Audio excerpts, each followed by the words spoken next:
A railway station announcer decides to adopt a lost kid abandoned by his mother. Months later, he finds his ex-wife's ring in the boy's pocket, and what he learns after was a bigger surprise.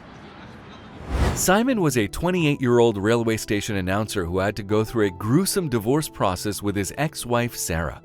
He was not wealthy, and he and Sarah had gotten married at the early age of 22, only to separate 2 years later. During their time together, Simon worked as a cleaner at a local railway station but was promoted after management saw his potential. However, Sarah had bigger dreams and was not content with the amount of money Simon was bringing home. Sarah always demanded more things from Simon, even though he could not afford them. She grew tired of this kind of lifestyle and left Simon for a rich man. Simon was heartbroken, especially since he had always dreamt of becoming a father. He had no time to find love again as he was busy working at the station. While Simon was at work one day, a boy about 4 to 5 years old approached the information desk, claiming that he was lost. Concerned, Simon let the boy wait inside the booth with him, hoping his parents would return. Simon sat with the boy for several hours, talking to him. The boy introduced himself as Chris and said he was at the station with his mother. "Do you remember where you were supposed to go? Maybe I can track your mom through the ticket she purchased," Simon suggested. The boy sadly shook his head. "Nowhere," he replied. Simon found this strange and decided to wait a couple more hours with the boy, who was already getting comfortable with him. They got close instantly, and the boy would only choose to speak to Simon and not anybody else. That evening, when Simon's shift was about to end, the police arrived. They decided they would take the boy to an orphanage until his mother was found. But seeing the poor, innocent boy looking frightened to be around strangers, Simon asked if he could become the boy's guardian while the police searched for his mother. Luckily, the police agreed, and after signing some papers, Simon was allowed to become a foster father to Chris. They went home together that night, making themselves a delicious homemade spaghetti and meatballs dinner. "This is my favorite food," the young boy said as they were about to eat, and Simon couldn't help but smile. "So this is how it feels to be a father," he thought. In just 2 months, Simon and Chris grew attached to one another. The young boy saw Simon as his father, and likewise, Simon loved Chris like his own son.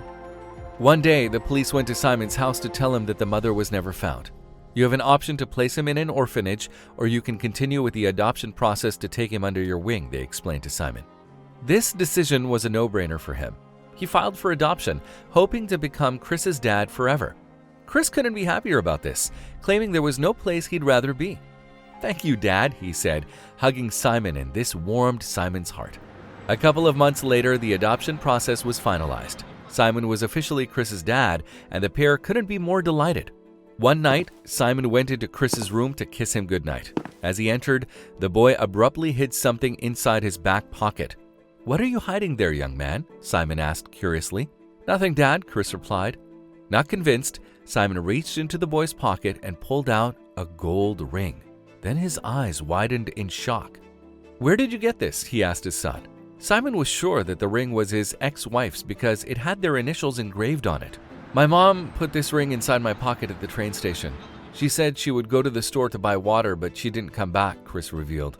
"I didn't tell anyone about the ring because they might take it from me. It's the only thing I have left of my mom," he cried. Simon hugged Chris. "Don't worry, son, nobody's going to take that away from you. You didn't need to hide it from me," he assured him. That night, Simon couldn't sleep. Could Chris be my biological son, he wondered? Could Sarah have been pregnant before we separated?